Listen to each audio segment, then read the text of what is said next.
Hello, it's Tuesday. Welcome to Ron's Garage. It's the day after I got back from Sacramento.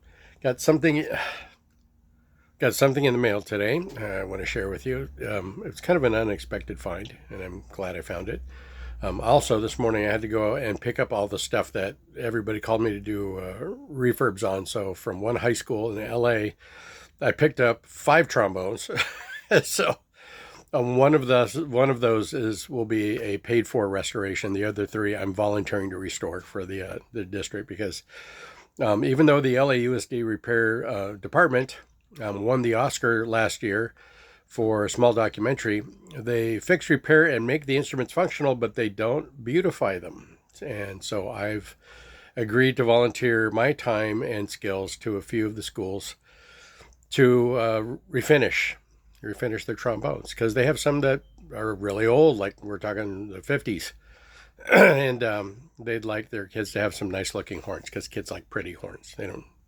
They expect them to be functional. They want them to be pretty. So I'm going to help out with that. And that's a school that I've been writing their field show drill for like the last 12 years.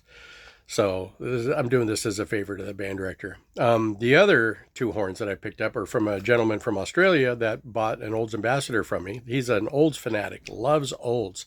He's got couple Olds trumpets. He's got a couple Olds cornets. He has an Olds flugelhorn, which I've never seen before, but it's very cool. I think he just bought like an old 1928 York baritone. That's very cool. But what I'm going to be working on for him is I'll be refinishing a cornet and a trumpet, and that'll be that one. And then I've got a Fred coming down from Idaho later this week, and I owe him a Bach 42, and he's going to leave me his Bach 12 to refinish. And there's probably a few more sitting around that will be coming. But in the meantime, I need to triage the things that I've already agreed to get out. And I've mentioned my friend Will Kelly a couple times. I just need to polish up and lacquer his slide and pack it up and get it off to him. And a gentleman bought my 78H Craig out in St. Augustine, Florida. And I'm waiting for a nicer con case to come in so I can put his horn in that case and then ship that off to him. And there's a gentleman I sold a horn to who asked if I had a couple used mouthpieces. I got to mail him a couple mouthpieces. And then there's 2 band directors in Texas that I know from the Troopers that I promised I would send like my leftover trombone lyres to them. And I've got those boxes sitting on the table. So I got a bunch of stuff I got to get done here. So I even canceled rehearsal, going to rehearsal tonight with the Long Beach Jazz ensemble that I practice with on Tuesdays because I just have too much work, especially with WonderCon coming up this Friday. So, all right, so let's see what I got today. I already took it out of the box. There's the box. There's the case. It's a nice case, actually. Nice coffin case. It doesn't have any identifying logos or anything on it, but let's take a look and see. Now, here's somebody who knows what they're doing. Not only did they make sure the slide was secure behind the flap, there's a snap missing, so they duct taped this together to secure the slide. And I'm just going to give you a hint. You can see that slide lock there. That is obviously a Getson slide. And then they protected it nicely with the big giant bubble wrap. So I tell all of you who are buying horns or selling horns, please pack your trombone securely so pieces don't fly around there and damage the horn some more. So let's pull this out and let's see what we got. Because I'm a bit of a Getson fanatic lately, and this one came up, and well, what can I say about it? I've got Getson Deluxes, Getsons, the Dudes. You saw my Getson collection. This one's going to be a little bit newer, and this is past the 300. Getson has different levels of horns. The 300. It's kind of like it's what they would call their student, but I'm telling you, people who've already chimed in and said, I had a KT when I was in school. I played a KT. The KTs were like 60s, 70s era trombone makes prior to the deluxes and super deluxes. The next level up, I think, was, from what I've seen on Getson's current website, they have the 300-400 series, the Capri, and I had one of those and sold it to a kid in Arizona who actually met me at Trombone Day a little while ago. He goes, "Hey, I bought that Capri from you." So from the Capri goes up next to the Eterna series, and then from the Eterna series, it goes up to the Custom series. So I found this one. This one is a Eterna. Look at that. And this, from everything that I've been able to read, was Getson's pro horn of the time, because they weren't, I don't think they were doing large production customs yet. So the Eterna was considered their pro tenor. It's got kind of that cool little counterweight on it. Reminds me a lot of the Blessings, actually, except it's faceted, where the Blessings is smooth. It's got the nice nickel sleeves up at the top, which you find common with a lot of the pro horns, like the Con 6H and like the King 2B and 3B. Looks like they had some modification work down here. Looks like something came loose and they had to solder it together. But the bell is in very nice shape. And the tuning crook is also in very nice shape. I don't see, there's a couple little itty bitty dents on it, but they're very minor. Nothing major here. The bell looks wonderful. The lacquer is mostly intact. I mean, it's spotty like that. So I don't know. I mean, I'm going to play this, so I may as well just hang on to it. A couple little tiny little dings here. There you go, here and there. But overall, it looks pretty dang good. Okay, let's take a look at the slide.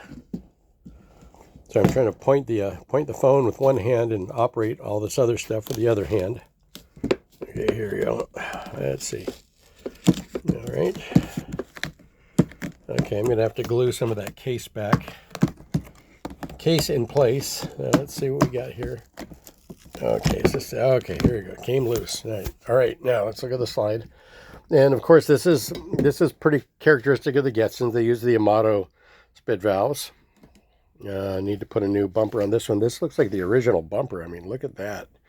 It looks like a, forgive me for saying, but it kind of looks like toe fungus. Anyway, and you can see that we have some oxidation down here. I won't call it rot yet, but definitely some oxidation on the slide. The crook is really good.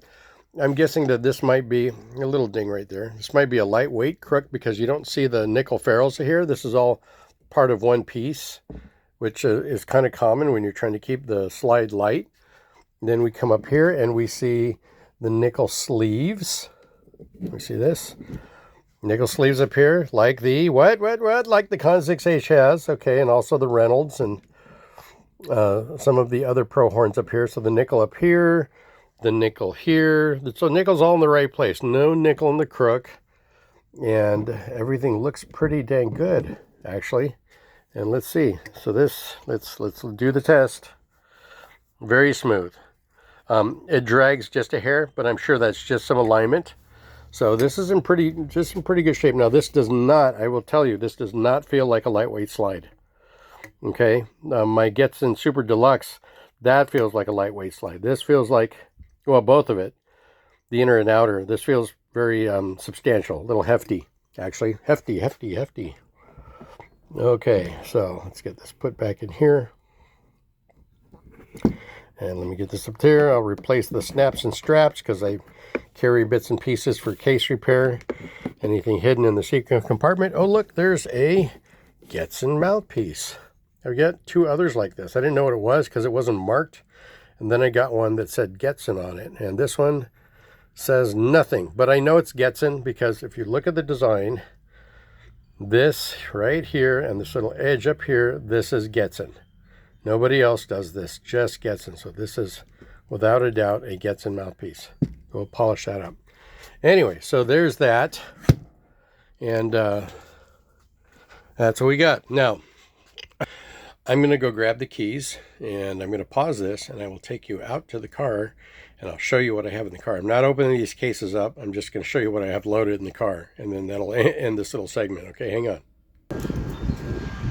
Okay. You know, I can't complain. The weather's pretty nice out here. You can kind of see there's some light clouds. There's a light breeze. It's about, feels like it's probably about 68 or 69 degrees, maybe a little warmer. In the direct sunlight, it feels more like 72. But Anyway, here's the car. I'll start here right now in the back seat. Trombone, cornet, trumpet. So that's an old this, I have no idea. The stuff I got from the high school, that you can tell that that's a high school horn. And then here,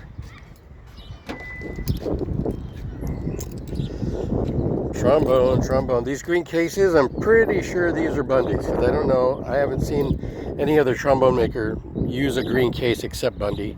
And then this is actually the hot item that I need to get done. I'm not exactly sure what it is, but I'll glue a lot of that back on the case. And then that looks like a king or a con. That's a Conn-Selmer case. And then, like I said, this is Bundy. I'm dying of curiosity. Let's just validate if this is a Bundy or not.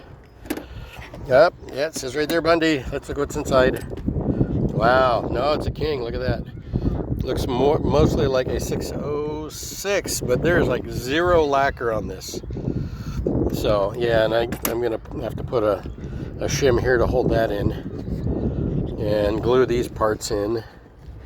I'll do a little case repair for them as well. At least the spit valve's there. The crook's a little caved in, but the bell for the most part is not a disaster. It's just the lacquer's just gone. So okay, well, there's that. Let's see, what can I put in here? I don't think there's anything in here I can put in here, so I'll just gingerly drop this back into the case. Okay, so we have a King 606. Come on. There we go. And let's take a look and see what this one is.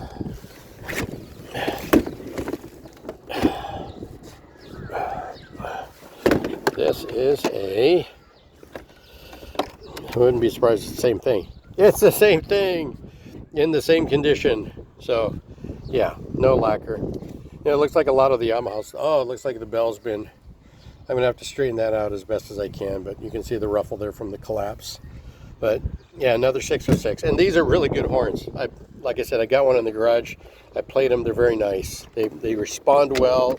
Plays like a king. It just doesn't play like a high-end 2B, but it characteristically feels like a king. Kind of like the